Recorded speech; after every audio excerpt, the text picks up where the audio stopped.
Depuis le début des années 2000, Yannick Noah nageait en plein bonheur avec la réalisatrice et comédienne Isabelle Camus, fille du producteur Jean-Claude Camus. Une fonction qu'elle exerçait d'ailleurs elle-même sur la célèbre série Un gars, une fille. Mais il y a 2 ans, en pleine pandémie mondiale avec l'émergence de la Covid-19, ils mettaient un terme à leur histoire, d'un commun accord. Nous étions en crise.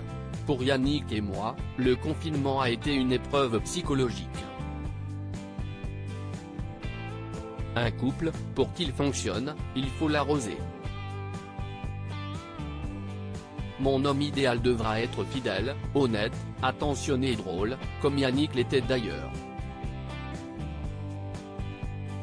Si ça se trouve, lui et moi on se retrouvera un jour, confiait-elle au magazine Gala en décembre dernier. J'apprécie ma liberté. Quand il y a séparation, chacun est responsable du fait de ne pas avoir réussi à garder la flamme allumée. Mais là, si est terminé. J'aime trop me réveiller le matin tout seul dans mon jardin. Si est trop bon, expliquait quant à lui le chanteur de 62 ans, toujours pour Gala, lui qui s'est désormais installé au Cameroun, le pays d'origine de son père.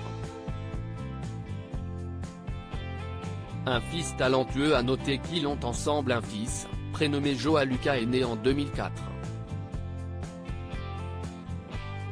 Cet été, Yannick Noah l'invitait d'ailleurs chez lui, en Afrique, alors que le grand blond aux yeux bleus profitait d'un voyage entre amis, au cours duquel il a eu notamment l'opportunité de rencontrer le président de la République Emmanuel Macron.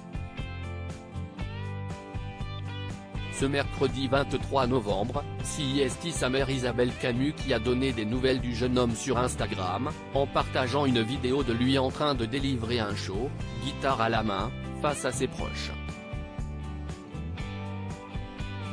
After match, commentait-elle, faisant ainsi référence à l'équipe de France de football qui affrontait l'Australie pour son premier match dans cette Coupe du Monde 2022 au Qatar, victoire des Bleus 4-1, note de la rédaction. Joa Lucas suivra-t-il les traces de son papa en se lançant à son tour dans une carrière de musicien ? Affaire à suivre.